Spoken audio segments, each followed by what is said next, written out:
Friends, before we get to the good stuff, it is crucial to understand that trading is risky.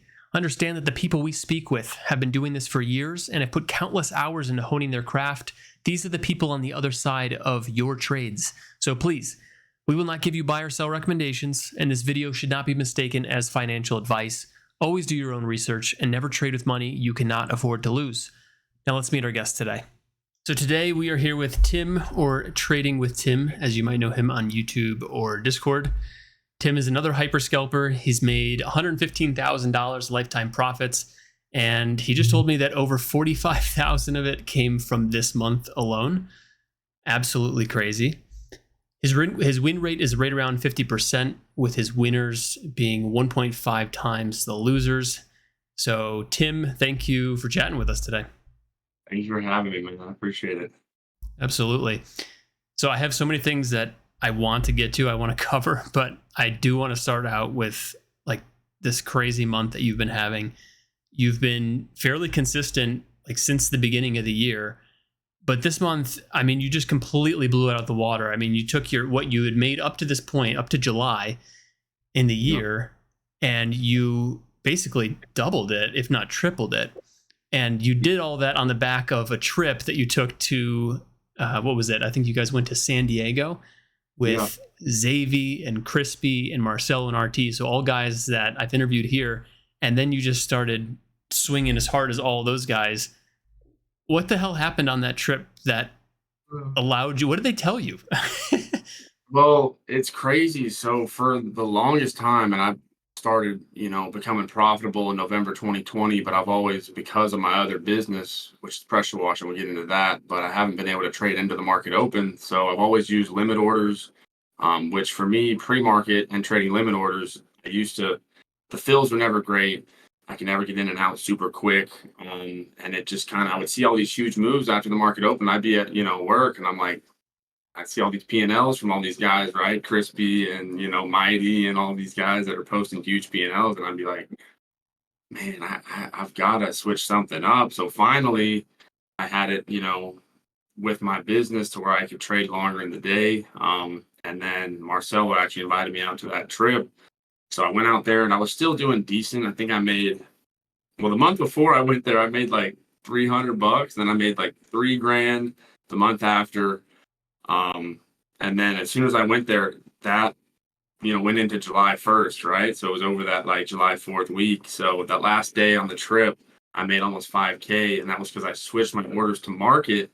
I was like just normal hotkeys and stuff. And I was like, my fills were just miraculous. I'd be getting like fills on the bid when I'm buying, and I'm filling on the ask when I'm selling. And it's just like, I was able to get in and out so much quicker. So I started to realize, I see how they're making so much money. I see how their risk is so tight, right? Because, Crispy's like biggest red day this year, I think he was saying, is like 2K. And I'm like, how are you having 20K days and your biggest red day is 2K, right? So, but now I can see, when you're still only trading 3 to 5K shares, or I guess some of those guys 10 or 15K, you can get a cushion built up to where it's like one bad trade, it's only taking a tiny bit of your profit, right? Mm-hmm. So they can just keep building and building. And that's kind of what I did today. Craziest day in my life today with 7,800 after fees. I'm like, I don't even know what to do. So, but there were just so many opportunities today. I mean, you were talking about it before we started the pod, but yeah, it's crazy. Yeah. So, I mean, for people have probably been advised before not to use market orders because you don't know where you're going to get filled, right? But something is different with Thinkorswim market orders, and it does seem like you just get better fills that way. Do you know what it is?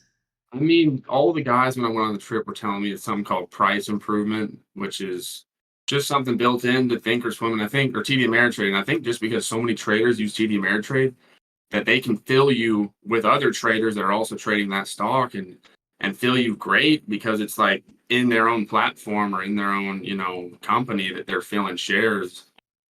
But I don't know. All I know is that I hope they don't change it because it seems like, the golden ticket for me at least, where I can, I think I have like 2,000 trades this week or something, which is pretty crazy. But I mean, it's beautiful. And today I paid $300 in commissions and I traded like 2 million shares or something. Right. So Yeah. yeah, Do not you, bad. do you find that it depends on the stock as far as like how good the fills are? Will you? Oh yeah. Yeah, I mean on the spreadier stocks for me, I still don't do super well. I mean, I'll get top tick fills when it's like a 50-cent spread or something. And there are times where I'll get a better fill. It's just with limit orders, you'd never really get a good fill. So it would just be like always knowing you're going to get filled on the ask and you're going to get stopped out on the bid. Now you get a lot of fills in between the spread and some fills that are just like a miracle, literally. Mhm. So yeah, it's awesome. Yeah, I use TradeStation and I use like limit plus a margin or whatever. And I'm so used to always getting filled on the ask and then I'll sell on the bid. And then sometimes I'll use Thinkorswim and I will buy market or whatever. And then you'll get that one fill that like ticks you in on the bid and you're just like, how the heck? And then the stock starts flying immediately. It It's like doesn't. free money. I mean, it's free money almost because you're like you buying it as soon as as soon as you're seeing all the selling pressure kind of stop. You get the bottom tick fill, all the buyers come in, you're immediately up 6, 7 cents. You can take some profit, and it's like rinse and repeat that all day. But Right. I used to use TradeStation before I went to TD Ameritrade. I mean, limit orders there are, in my opinion, pretty similar to limit orders on TD Ameritrade, where it's like, they're not bad, don't get me wrong, but you can't take as many trades as, some of these guys and I took today with limit orders. Definitely not some of the stocks today. And some of the size I was taking, I mean, my fills would have just not been great. Yep. So, So would you say that your performance is attributed to, I mean, obviously market orders is a piece of it, but would you say that you're trading a larger portion of the day because you don't have to tend to the business as well? yeah, I mean, that's one beautiful part of it is I can trade now. I can trade as long as I need to into the day. I was trading maybe 2 hours into the morning, but recently, if there's opportunities, I'll trade like today till almost noon. At time Central Time, so there's only like 3 hours left in the market at that point. So a pretty long day, but for the most part, I try to only stick around for 2, 3 hours. But I'm just getting used to this new lifestyle here this month, so it's uh it's nice for sure. But I do still have some other of the business stuff that I'm doing kind of after I'm done trading, so it's keeping me busy, which I like. So Yeah, for sure. What is so tell us more about the business, I guess. okay, yeah. So I own, and operate a pressure washing and soft washing business. I started it when I was in high school. Same with when I started looking at trading, just because I'm always been into like how to make money on the side, not the traditional way or whatever. And these guys would be making 300-400 bucks a day, pressure washing driveways, washing houses and stuff. And I live in Alabama, so there's a lot of like humidity, and everything gets really filthy pretty quickly. So everybody kind of needs that service every couple years, and we've figured out a way to we make about $50 per person per hour while we're on the job site. So it's not, compared to trading, it's not crazy, but in terms of a job that I don't have to have like, a quote unquote boss for, it's been really nice. And me and my business partner have grown that to this year we're on track for about 250K. So it's been great, and that one's blown up much more than I thought it would initially. I was kind of just in college wanting extra money and also wanting something on the side where I didn't have to always rely on the trading income because, we all know how that is. One month can be like it is now for me, and next month may not be super well. So we definitely have to take it in strides. But yeah, that I recommend starting some sort of side business to anybody that doesn't have over PDT because the free commissions are a game changer. While you're learning, cash account, trade with 1 share, 10 shares. I think that's the best thing you can do. Yep. And for the business, how long have you been doing this business? Um, well, officially, we used to just kind of do, here and there. Officially, it's 3 years, and I guess this is our fourth year in business. And then we also do epoxy floors on the side, the resurfacing garages and patios and stuff like that. So pretty much anything that we know can make us a pretty good amount of money in a day. But it's been good. So we've been doing those for really for like 5 years, but officially for like 3 years on and off. The pressure washing full time, the epoxy floors on and off. So I don't have to exactly worry about the trading income, but it's also nice having that business partner to where I can let him have more of the profits. I can take a little bit of a step back and do some other stuff, more trading and stuff like that. So Right. Is the business partner someone you started the business with, or is this a person that you just recently hired on? no, we started the business together in what? So 2019, end of 2019, Okay. right before COVID.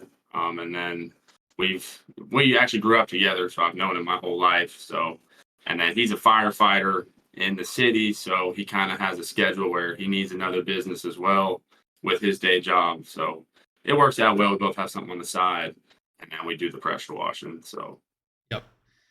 Yeah, I can definitely speak to having something on the side because I mean, as people probably know, I mean, I work full time. I'm 9 to 5 after I'm done trading, but I'm a mountain time, so I can trade that first 2 hours and then do the work stuff.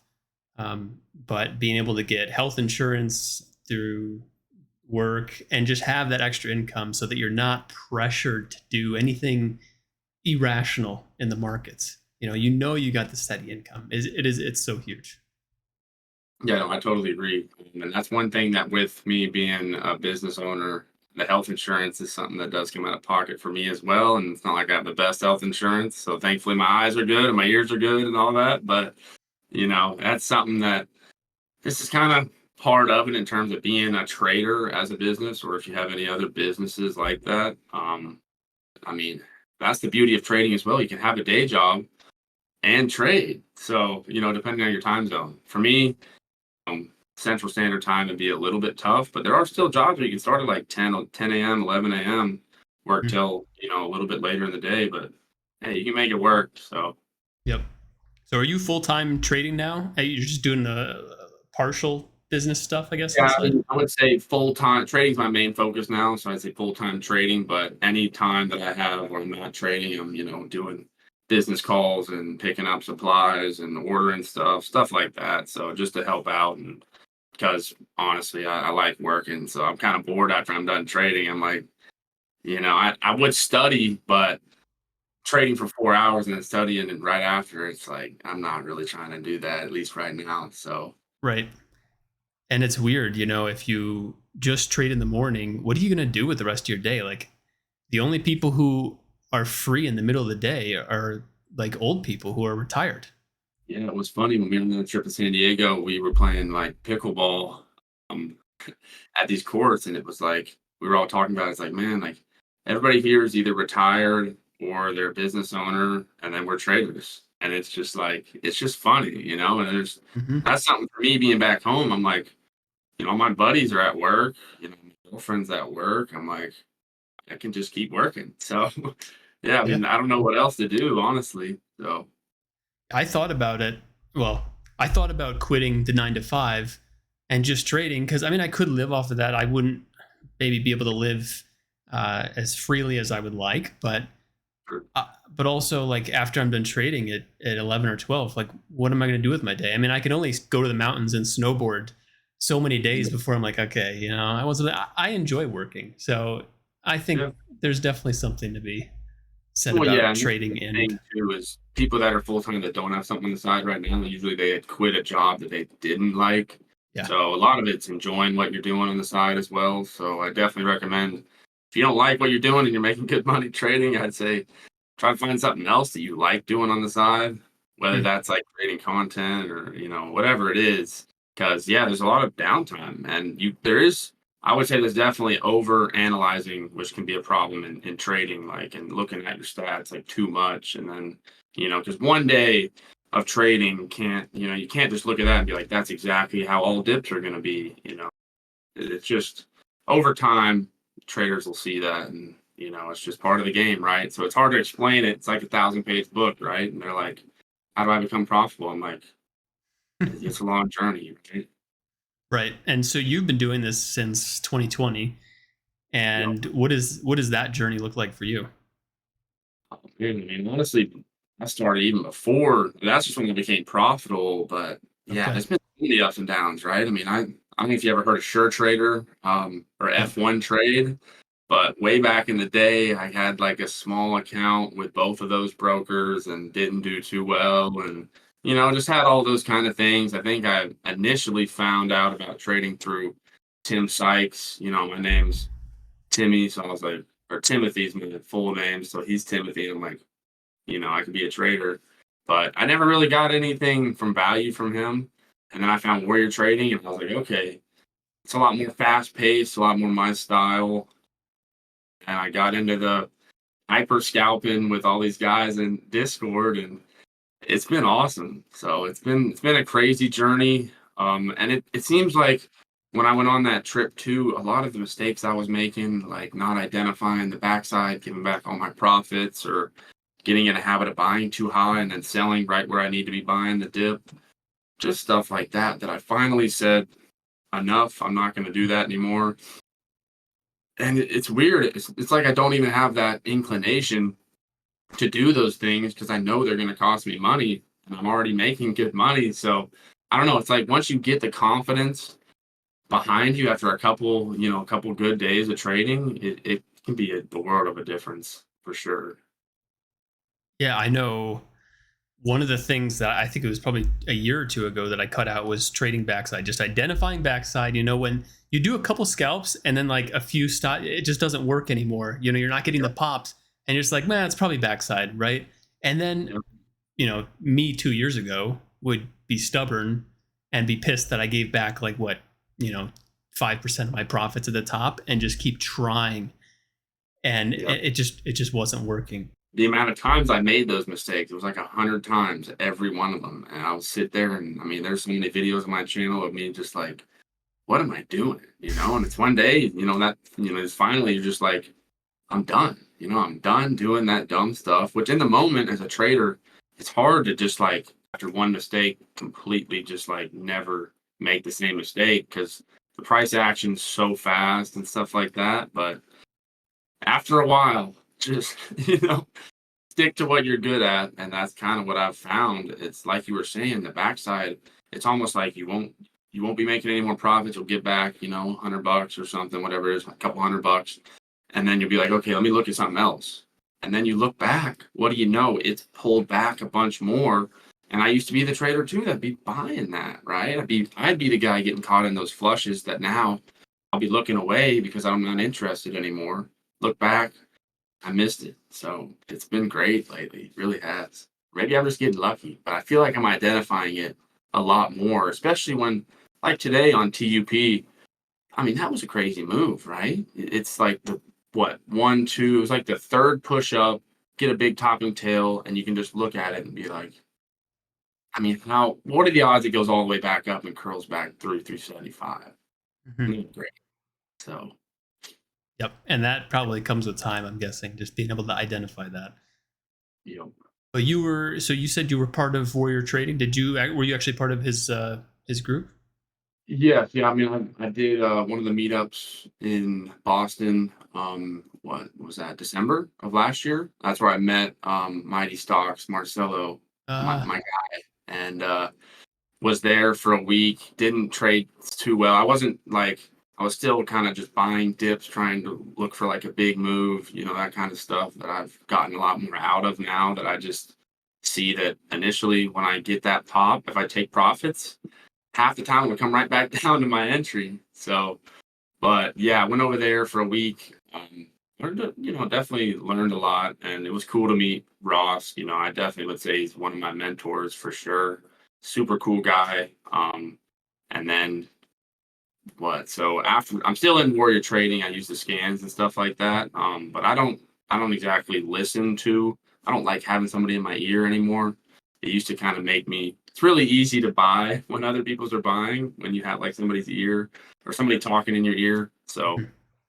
for me, I like to just take all that off now. Just look at the scans and just trade. But yeah, no, it's been good. I've enjoyed Warrior Trading. It's just now with me kind of knowing what stocks I like to trade, I don't exactly need a lot of the information that I used to, as much anymore. Right. Would you say that warrior trading like helped with your progression or? Yeah, I mean, a lot of traders in there, given ideas and whatnot, definitely helped me stop certain things. And then hopping into Relentless Traders Discord with all these guys really show me the potential of other types of strategies, right? So it's like you're able to actually interact a lot more in a Discord compared to like certain chat rooms to where you can actually like direct message people and see, a lot more photos and that type of stuff. So that's where I really saw like, holy cow, these guys were crushing it, and I'm like, that could be me one of these days, and it's kind of surreal that this month has just been as crazy as it has. So I'm beating them some days now. I'm like, what? That doesn't make any sense. Yeah. Eh, But you said it. I mean, being able to see what other traders are doing and like how big other traders are going. And some people kind of rail on traders for like sharing P and L and it's big P and L, like whatever. But I don't know. For me, and it sounds like for you too, just being able to see what is possible gives me so much more confidence in my trading and what I could be doing. Oh, absolutely. I mean, I'm like, did it give me FOMO at a certain point? Yes, but you got to overcome that, right? It's like part of the journey. So now it's like I'm not even worried if somebody's up more than me. I'm just like, that's good for you. I used to be like, man, I should have got some of those profits. And that's just not a good mindset to be in. Yeah, 100%. I mean, I find myself in that mindset too sometimes, looking at Mighty's P and L and RT's P and L, and Crispy is just in another world. I just don't even care. He's just whatever. Crispy's gonna do what Crispy does, and now I have to look at your P and L too. Thanks a lot. It's crazy. So it's been crazy. I used to like be at work and I'd be like, they're up 6 grand and I'm over here, in the hot sun. So, but hey, you can make it. You can make it. Just keep on going. Yep. How was California? How did you enjoy spending a week and trading with all those guys? That was crazy. It was awesome. I mean, just seeing like being around them while they were actually trading. And that's kind of, I feel like how I got almost like, when you think certain things work well for you and you think, like this is a good dip or this is a good breakout, this stock looks good. And then you're thinking that, and then you're hearing some of these guys just talk out loud about what they're thinking, and you're like, okay, you're getting a lot of like confirmation in what you've been learning for so long. And that helped me a ton as well, just being like, okay, as they're trading through it, even if I'm not trading the stock, I can kind of just look at it and be like, I see what they're seeing now in real time, so that's like a game changer. That's a cheat code, honestly, where they're sitting there talking kind of as they're trading, just like how I kind of do to myself. And then I'm like sitting there looking at the level two, and I'm like, okay, I see the soaking. I may not even be buying, and I'm just like, okay, that makes more sense now, and just kind of learn off of that. So it was cool, and but all those guys had different routines that I enjoy seeing as well. Like some of them are like they like trading all day. Some of them are kind of antsy after a couple hours. So it's definitely just to each their own, right? Everybody has their own style. That's so interesting. Who likes to trade all day? Um, Shout out to Calamity. I know he likes to trade a lot, which and now I used to be like when I was there, I was like, man, how do you trade all day? But a day like today, if there were stocks still moving, I could see myself being one of those guys trading all day, which he trades a lot of Tesla. So I feel like Tesla moves all day pretty Yeah. decently. So you could probably scalp it all day, every day. So, and I think he kind of just goes from one stock that's hot in small caps over to Tesla. And then Zave, he trades a lot during the day. Same with Hmm. Crispy. I mean, a lot of them trade pretty much all day, or I don't know what they're doing between, like when they're at their houses between certain hours, because it seems like anytime there's a big move, they've capitalized on it or they've seen it, most of the time. And I'm like, I mean, I may be at the gym or whatever it is, and I've missed a lot of moves not being home. So now I'm trying to set my schedule around a little bit more of the midday action because we have been seeing a lot more of that, um, like the last couple months. I think you need to put some of that newfound capital to work and build yourself a home gym. It's a great idea, And then you honestly. then you can capitalize on every setup. Yeah, put a little laptop out there while I'm working out, and if something looks good, run back in the house. Yep, yep. Just run up Yeah. to the computer. I know I experienced that FOMO because like I used to go to the gym at noon, and then this year, I mean, the moves intraday have been crazy. Usually, I don't know, maybe last year it was just it felt like it was the first 2 3 hours or whatever, Mm. and then now it just seems like things can go nuts midday and have great volume, great price action, and so now I don't know. I don't go to the gym as much, at least in the middle of the day, because I don't want to like potentially miss $1,000 move. That gym session could cost me $1,000.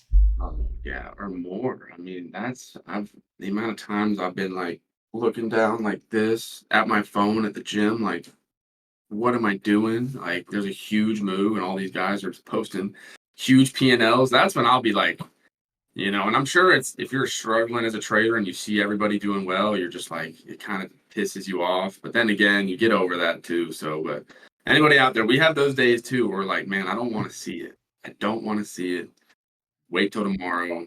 It is what it is. But yeah, I 100% agree. A lot of these moves have been, and that's kind of why I was like, I have to stop trading pre-market because the moves pre-market are just terrible now. I mean, at least every time I try to trade them, maybe it's just because there's no price improvement with market orders, pre-market because I have to use limit orders. I don't do well, and it doesn't seem like there's a lot of volume and a lot of range, a lot of opportunity like there is during like almost the whole day some days in the market open. So now I try to never trade pre-market because I get myself just kind of pissed off or something if I take a trade and it kind of flushes on me or the price action's a little weird. So Mhm. Yeah, and then you can preserve that mental capital for when you can really like throw size at something. If you come into the day distressed because you took a fat loss or something, or even you just traded something and weren't profitable, like that takes that mental capital away. absolutely, even -50 pre-market, I'll go in the market open just a little bit of a different like mindset. Yeah, So it's just not worth it. yeah, yeah. That's a good point. Yeah, I know. I was worried. If I were to go to one of those meetups or whatever, I'm probably the guy. I just I want to be looking at it just to see if there's something else moving. And I could for a week, whatever, one vacation, I could get away from the screen and whatnot. But I would definitely be that guy, like itching, like Oh yeah, no, and that's kind of how it was. We'd all have to force ourselves to shut the computers down because we'd be like about to leave, go do something, nothing's really moving. And then somebody'd still be sitting down, they'd be like shouting a ticker out, they'd be like, it's curling, it's curling. And we'd all be running back to our setups, like, let's trade it. And it's just so yeah, it was tough for sure. But as soon as we got out of the house, went and did something, there's nothing we could do. So we tried to, which that time zone's really nice for trading as well. I mean, other than waking up early, time zone market opens at 6:30. So I think on that one day on Friday, I made 5 grand by like 9:30 a.m. I was hmm like, you got the holy whole cow. day. It's great. I mean, it's unbelievable. So Yep. Yeah, and one thing that you said there that I thought was really interesting because I've heard it from like S&B Capital. If you watch those videos, they'll say that like just having a pod of traders that you can just talk to throughout the day, you kind of get a feel for the market and what's moving, and it really does improve performance. I know Lance Brightstein on Twitter. The thing that he says improved his trading the most, I think, was just having a pod of traders to talk to throughout the day. So that's really interesting that you say that it's a cheat code, just having those people around and being able to hear what they're doing, what they're seeing on the tape. That's really, really interesting. oh yeah, man, I would say that makes total sense. I mean, you are who you're around, in my opinion. So if you're around all those guys, they're always like they're all in similar strategies as well, which helps.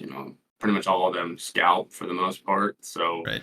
we're all in there talking about similar strategies, similar things that like, oh, this is what I'm looking for. And even if they're not talking about it, I'm hearing, in my ear what they're talking about, and just kind of like soaking it in, right? That was my goal of the trip, and I kind of felt almost like, coming into that trip with like what, 16K on the year, I felt like, what am I doing around these guys, right? I mean, they're all up like 200K, 300K, 100K at least, and I'm like, I got to step it up. So, but here we are. Here we are. So we'll take it. That's awesome. Super happy for you. So tell the listeners like a little bit more about your strategy. What are you very similar to some of these other guys, or would you say you have some differences? Yeah, I mean, I'm very similar to it's like a combination of mighty stocks, crispy trades, MX day trading. It's kind of like all these guys, right? Because we all scalp, but some of them use the ladder on TOS, so they don't use Dash Trader Pro. They don't use all the level two, and they kind of have their own way of reading that and making money. I, for me, that doesn't work just because I've never looked at it.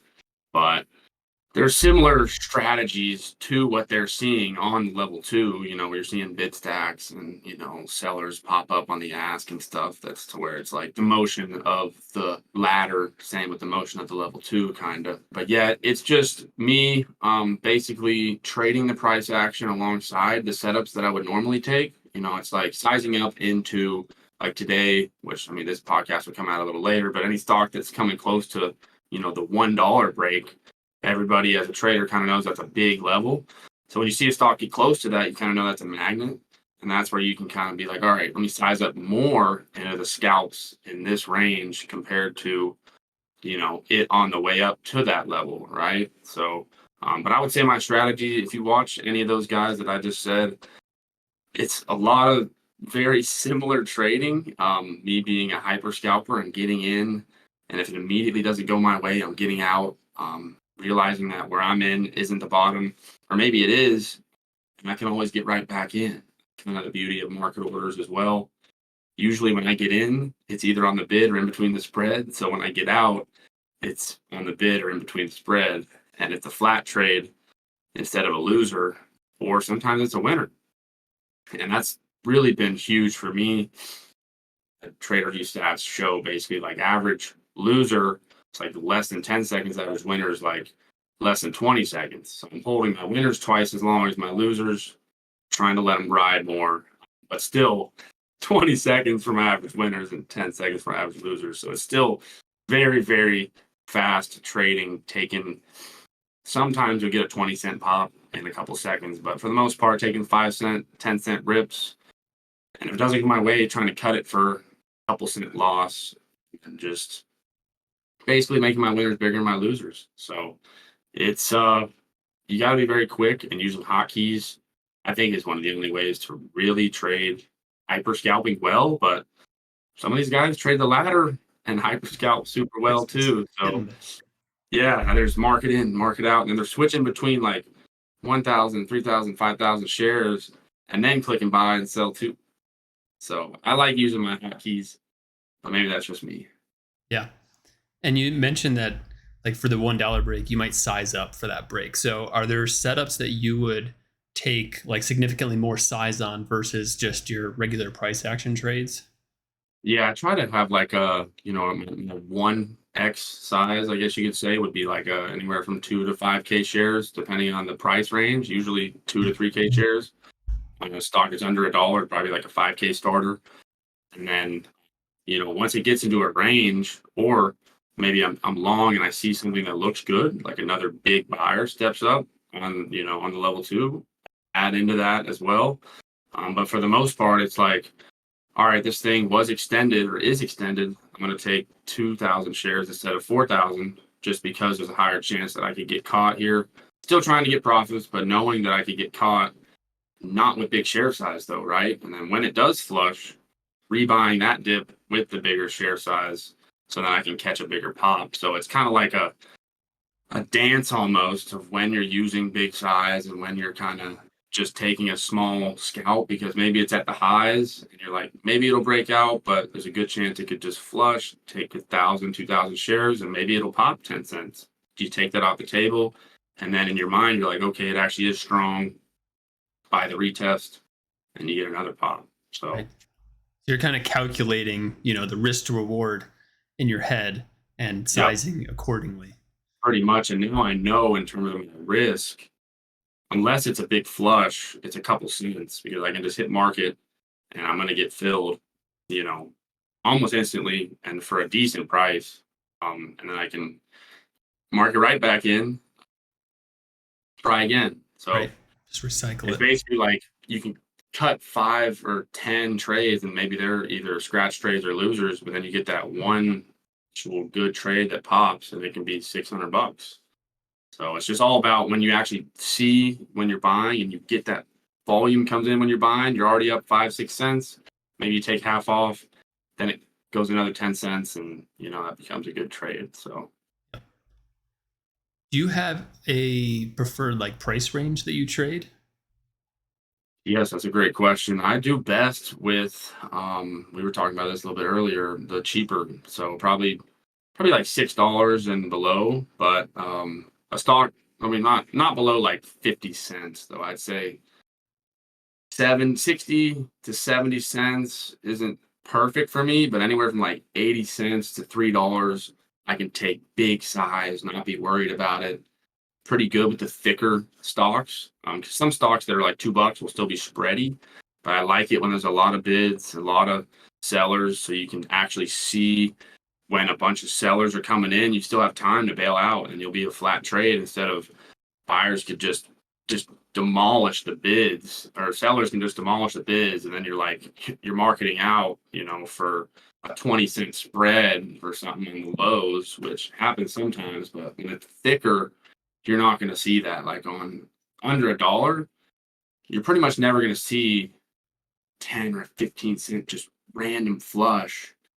I mean, you will sometimes, but today we were trading that stock, and it's Femi, FEMY for listeners who CNY. want to go back So and yeah. listen, yeah, it's like you can see there's so many buyers and so many sellers that you're not. And depending on where you're at, right? If you're super extended buying at the highs, yeah, it could flush 10 cents. But knowing where you're at and knowing that, okay, the chances are super low, and you're just kind of seeing, okay, that you can see all the sellers and the buyers. So a lot of people, I think it'd be easier to learn off of, just because you're like, all right, it's thinning out on the ask, you can buy, and next thing you know, you get catch a pop, and you see people like stack on the sell wall, and then next thing you know, it starts coming back down. So I don't know, Yeah. it was kind of, maybe today was just easy, but It, reading it, the price actions. What were you saying? My bad. sorry, I didn't mean to interrupt you. I was gonna agree with what you were saying. Like today was super easy. I felt like Femi, FEMY.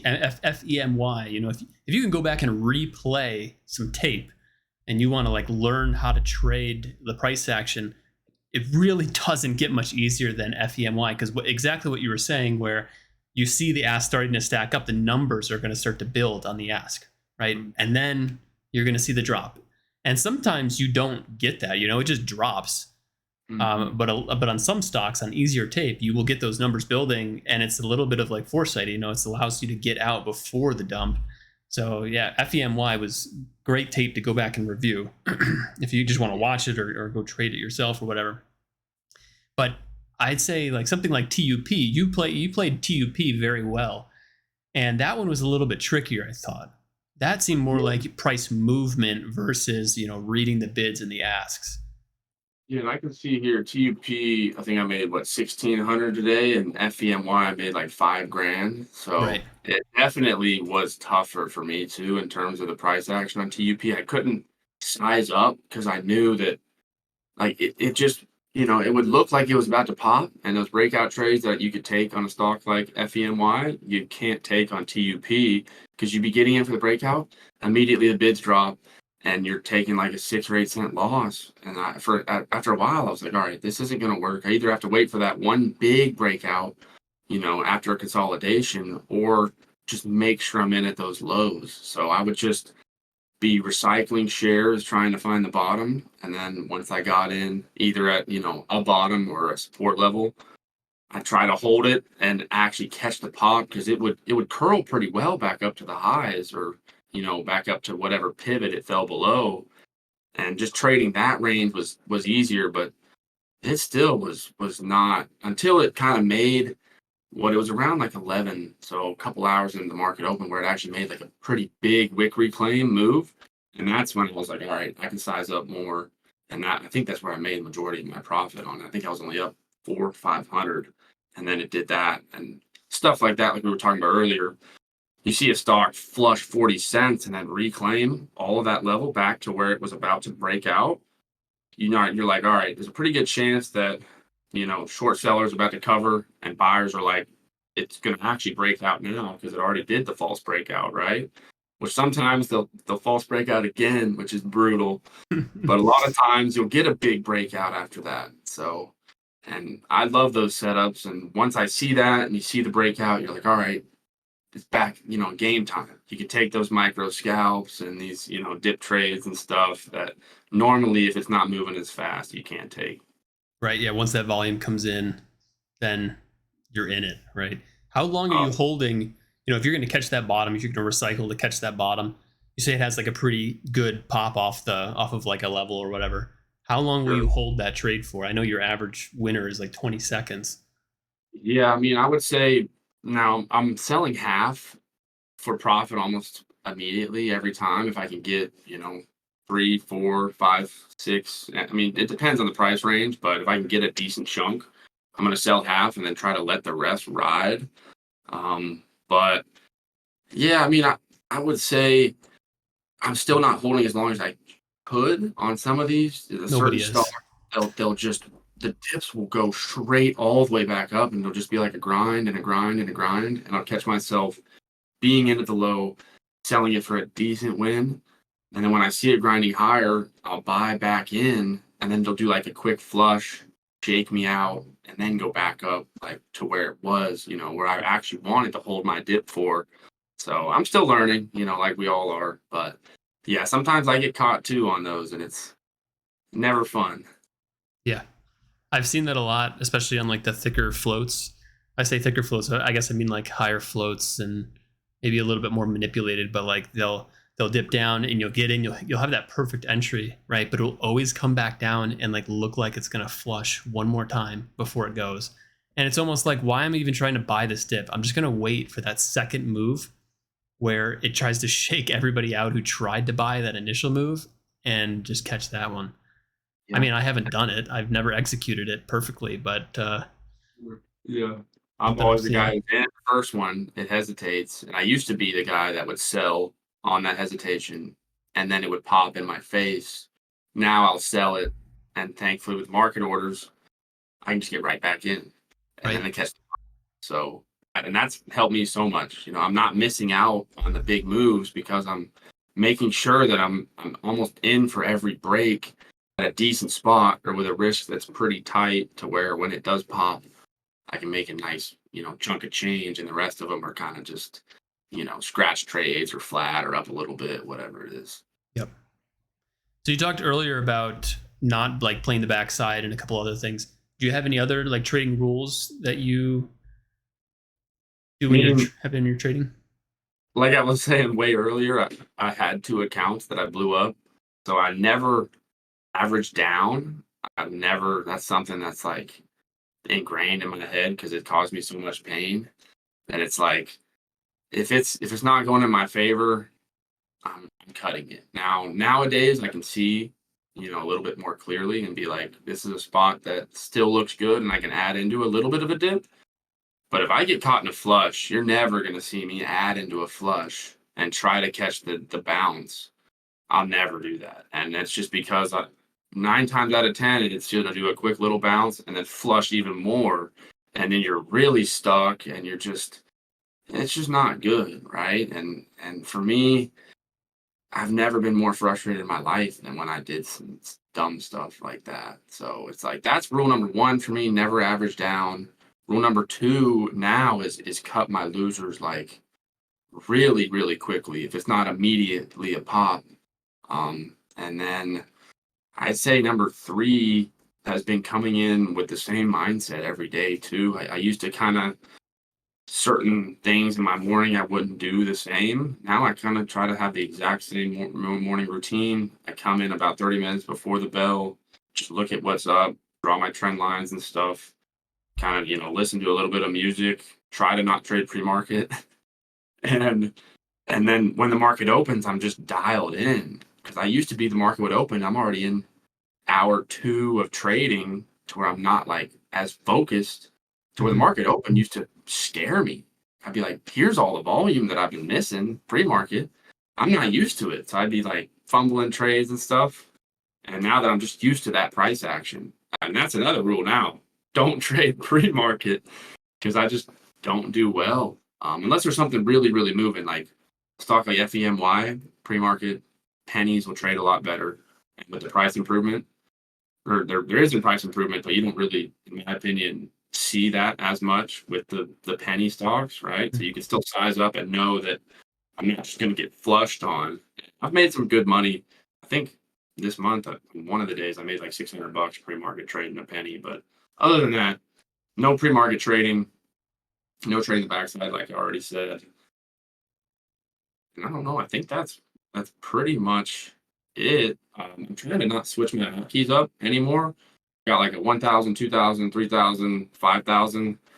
I kind of switched them up, trying to go like more size, like 2,000, 6,000. And I found myself like fumbling trades. So I'm kind of now trying to, instead of up my hotkeys, just click it twice. And Yeah. it's been feeling a lot more natural. I don't know. When you say fumbling trades, were you just missing trades because you were like less It's reactive, or what was the issue? like I realize I'm in 6,000 shares with that one click, and I'm like, I'm in kind of too heavy. I don't exactly know if this is the right spot to be in, Right. and I would end up selling it flat or for a loss, and then it would pop.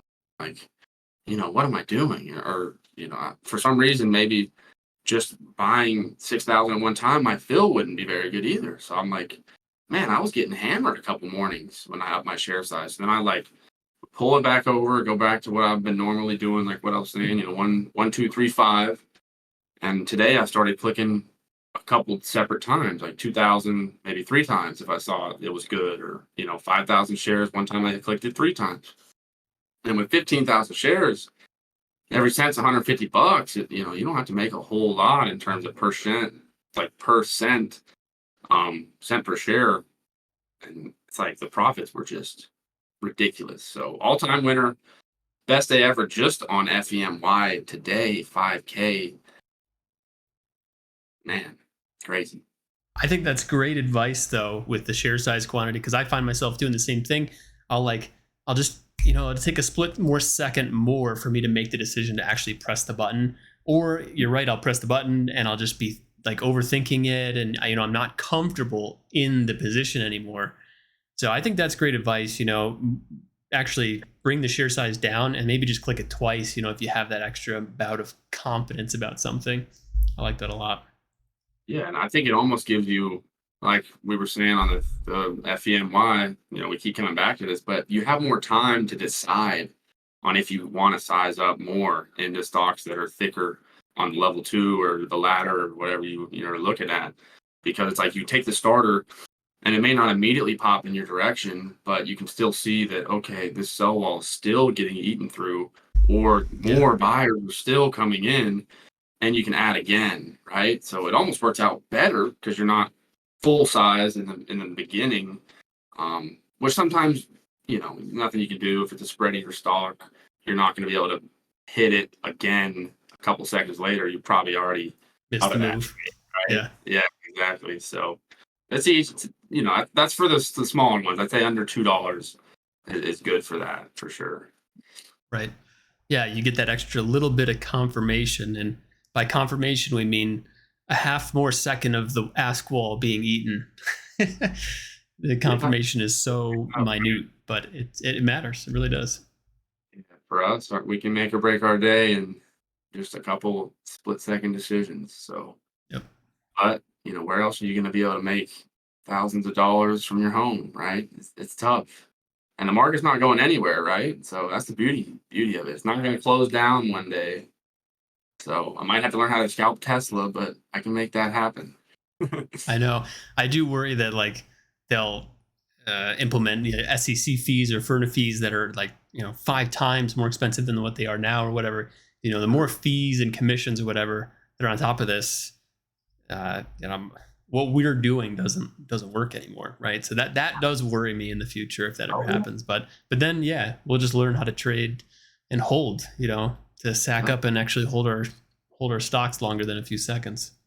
adapt and overcome, even though that would definitely not be a good thing. But we'll milk Yeah, it. We'll milk it as long as we can, right? that's right. What would you say has like helped you with trading? Just attributes of yourself that have contributed to being successful in the markets. That's a good question. I usually go back to me being like a big gamer when I was younger, like playing Call of Duty, Fortnite, a lot of RuneScape, World of Warcraft, stuff like that. A lot of fast-paced games where, well, RuneScape's not very fast-paced, but you could buy and sell items in that game. And it was kind of like flipping, not scalping, but you were basically scalping price changes in that market. So there's similarities there. But yeah, I think playing Call of Duty and stuff like that, just having to make those split-second decisions, like, you know, quote unquote life or death, it's a video game, right? But you got to make those decisions or your team's losing or whatever it is. And over time, you get the reflexes that are just very fast and the decision making is very fast, which I think does help a lot in terms of what we do as scalpers, hyper scalpers as the term is. So So, what are your goals coming up here in the future? Whether trading, life, what's the next 6 months, year look like for you? that's another great question. I mean, after this month, or it's not over yet, but I mean, I'm hoping to close out the year with, I mean, a daily goal now. I kind of haven't been really setting one, but I think around like $1,000 ish would be awesome. Right now I'm crushing it, but $1,000 a day on average for the rest of the year would be awesome. And then my other businesses, we're trying to scale up the epoxy side of things because that's more like less problems every day and there's a lot more profit involved in that one, I think, as well, in terms of just getting employees and stuff. It's a lot easier to get systems in place and have crews out there. So next 6 months we're trying to hire two guys for those two businesses, um, and ultimately scale that other business to where they're both cumulatively in the you know 400 to 600K range in the next, at least they're looking for 2024 to do something like that in the Mhm. next 6 months. So that's the goal on that side. Trading, if I can just hit 100K for the year, really that's was my goal. It's written back up here on my board, 100K trading. So we're getting close, right? Like 65K now after this month, or 60, something like that. So we're a lot. I was very worried, but we're a lot better now than we were last month at 16,000 a year. So yeah, that's it. That's about it for life goals. I'm trying to get more in a routine because now I've kind of switched my daily routine to more trading, and I'm trying to get the gym in at a reasonable time and do some of that other stuff. So it's a little bit of a juggle right now, but try to get that set to where every day looks similar for my like diet and stuff like that. Awesome, man. Well, I'm excited to follow your journey. I know, I'm sure a lot of other people are too. So, if they do, how can they find you? You can watch me on YouTube. Trading with Tim is the handle. I pretty much post every day what I trade and live trades, stuff like that. So yeah, I'm always here to help. This is a dream come true. So we're living the dream. Honestly, just being able to make this type of money in a couple hours a day, and then be able to go do whatever you want. I mean, whether it's another job, whether it's play golf, I guess, for however long you can do that without getting bored. Um, but yeah, so I'm here to help, and you know, shout out to this guy over here, BMAC, aka Dip Traders, for having me out, and a lot of the guys in the community. Shout out to all of them. Mighty, Relentless, Crispy, Sabe with MX Day Trading, all these guys that have helped me in my journey. Shout out to Ross too. It's a dream come true. So y'all come over and join the movement and subscribe to this guy as well, because there've been a lot of beautiful interviews that I've seen already on his channel, and hope you all enjoy this one as well. Well, I really appreciate it. Glad you came on, and we'll definitely be seeing more of you in the community for sure. Absolutely. I'm not going anywhere. So definitely not with these type of profits. I'll be sticking with it. For sure, for sure.